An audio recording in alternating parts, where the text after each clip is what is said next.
विटा शहरात स्वतःचं घर घ्यायचं आहे, स्वतःचा व्यवसाय करायचा आहे, मग विचार कसला करताय? विटा कराड हायवे लगत विवेकानंद नगर बसस्टॉप समोर साकारते विट्यातील सर्वात मोठे शॉपिंग कॉम्प्लेक्स, ज्यामध्ये असतील 45 शॉप्स, 15 ऑफिसेस आणि तब्बल 42 फ्लॅट्स, तेही स्वतंत्र पार्किंगसह. मुंबई पुण्यासारखे जीवन जगताना आपण अनुभवाल वॉकिंग ट्रॅक, मंदिर, गार्डन, जिम, स्विमिंग पूल, 24 तास सतर्क सिक्युरिटी, CCTV कॅमेरे, बेसमेंट पार्किंग व अन्य बऱ्याच सोयीसुविधा. चला तर मग आजच आपले बुकिंग निश्चित करा. आमचा पत्ता डायमंड आर्केड, कराड रोड, विटा. संपर्क राजू पाटील किर्दत 93 222 68 103 व हनुमंत किर्दत 930 983 94 77.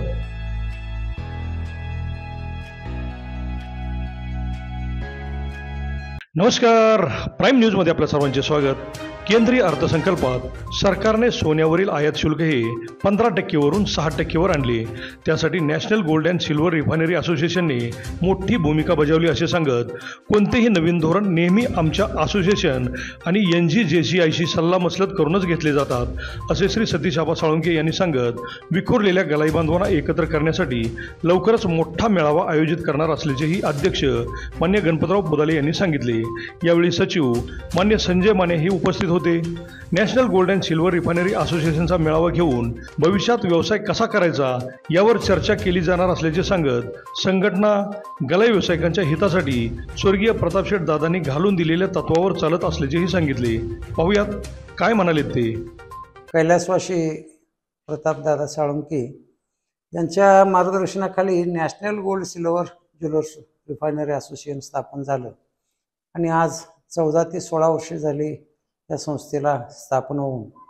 आणि सातत्यानं भारतभर विखुरलेले सर्व सोना चांदी व्यावसायिक, गलाई बांधव यांना एक प्लॅटफॉर्म म्हणून दादांनी हा स्थापन केला. आणि आपण त्या दिवसापासून आजपर्यंत या प्लॅटफॉर्मवर नॅशनल गोल्डच्या माध्यमातून आपण गलाई बांधवांचे रक्षण करण्यासाठी काम करत आलो.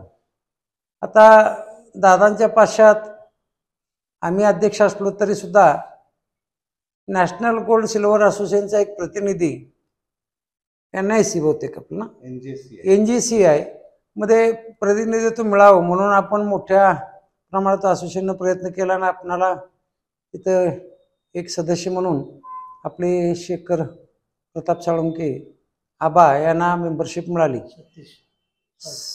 सतीश. तर अशा पद्धतीनं आपण ह्या आपल्या गलाई बांधवांच्या अडचणी सोडवण्यासाठी एक प्लॅटफॉर्म तिथं सुद्धा केंद्र शासनामध्ये असणाऱ्या कमिटीमध्ये आपल्याला मिळाला.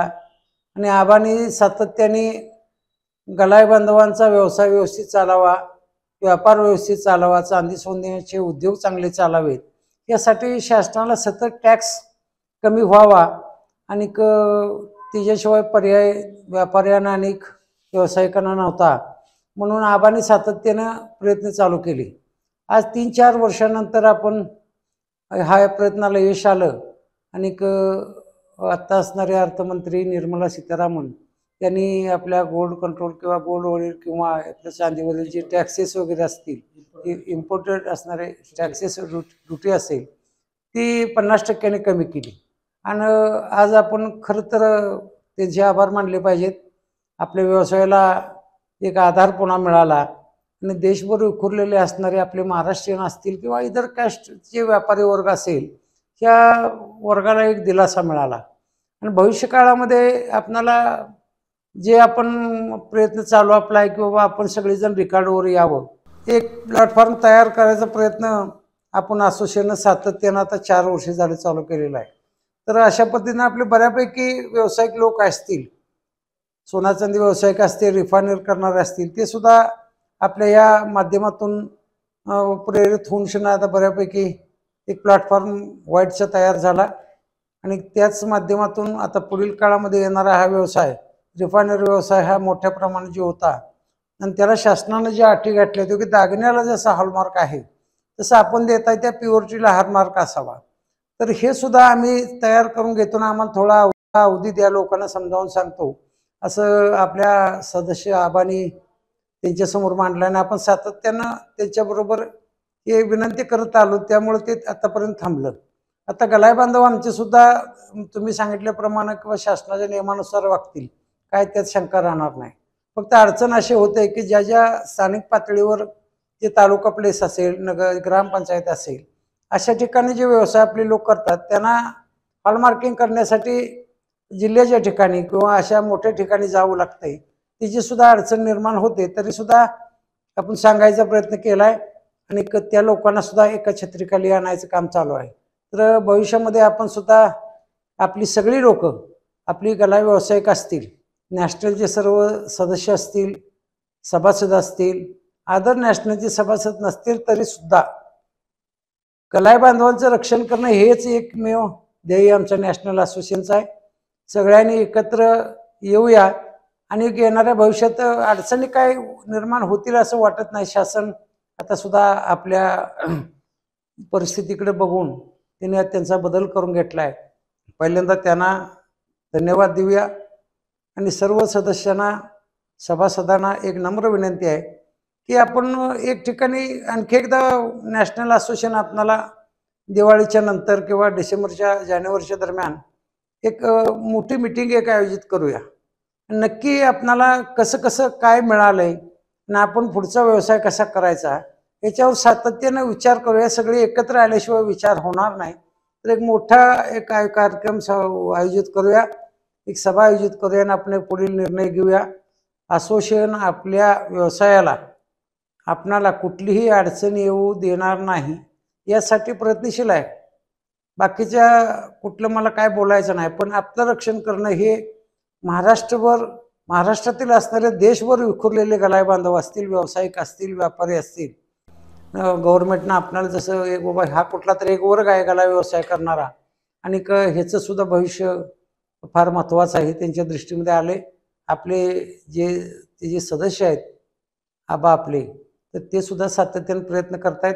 येणाऱ्या काळात एक मोठी बहिरंग सभा आयोजित करू, संबंधित लोकांना बोलवू, मार्गदर्शन करू आणि ऑफिसमध्ये आपल्याला काय माहिती लागत असेल तर आपल्या ऑफिसमध्ये आपला ऑफिस मॅनेजर आहेत, त्यांच्याकडे उपलब्ध होईल. तुम्ही केव्हाही भेटा, त्यांचा फोन नंबर घ्या किंवा आम्हाला अध्यक्षांना करा, आबांना करा, आपल्याला काय डाऊट्स असतील ते क्लिअर करा. एवढी सर्वांना नम्र विनंती.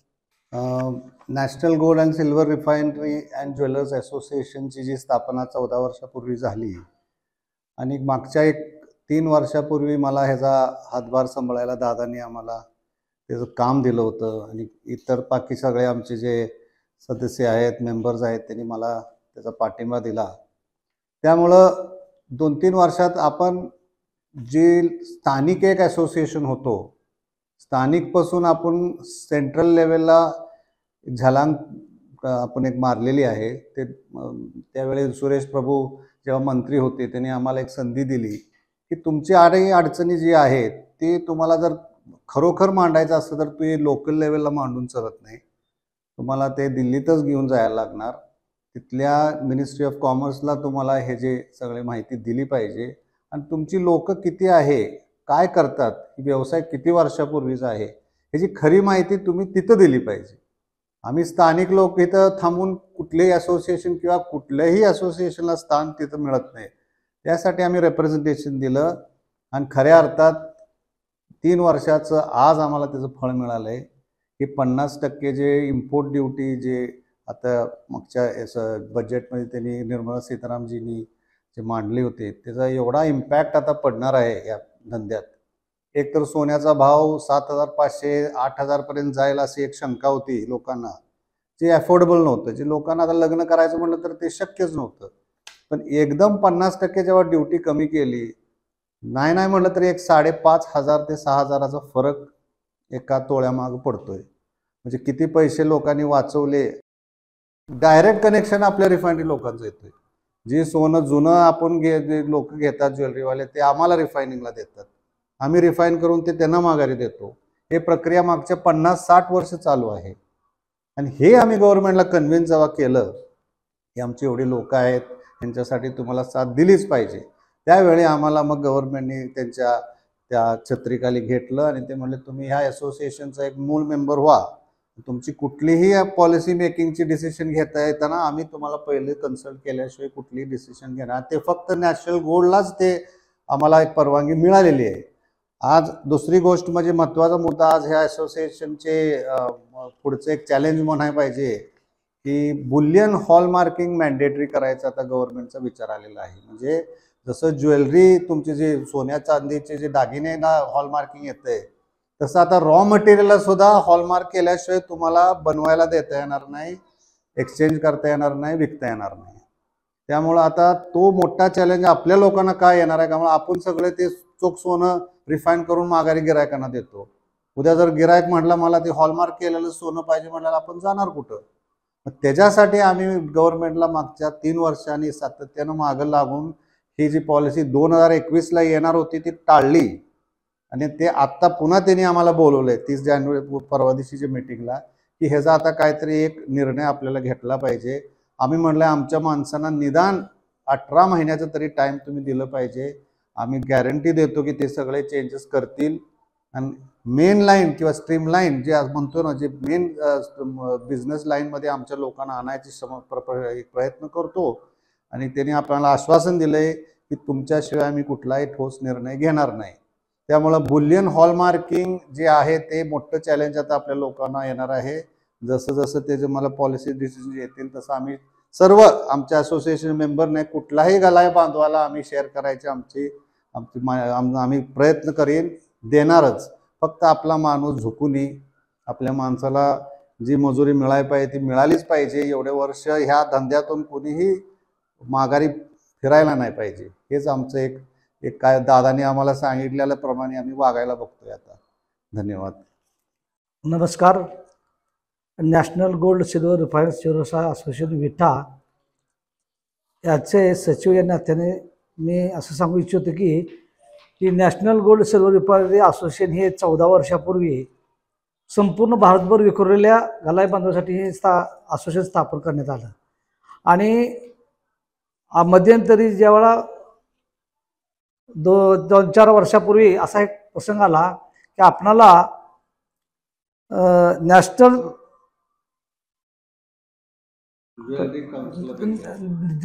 ज्वेलरी काउन्सिलर याच्यामध्ये आपल्याला सदस्य व्हायचं होतं. मग जसं सतीश आबांनी जसं सांगितलं, सुरेश प्रभू यांनी इथं महाराष्ट्रातल्या नेत्यांना तुमचं म्हणणं मांडण्यापेक्षा सेंट्रल गव्हर्नमेंटपाशी तुम्ही म्हणणं मांडलं तर ती योग्य ठरेल.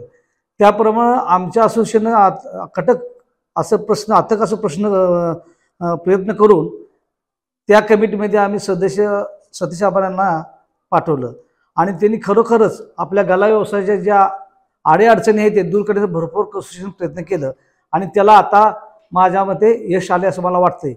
कारण इम्पोर्टेड ड्युटी म्हणजेच आयात शुल्क हे जवळपास माननीय अर्थमंत्री निर्मला सीतारामन यांनी 50% घटवले.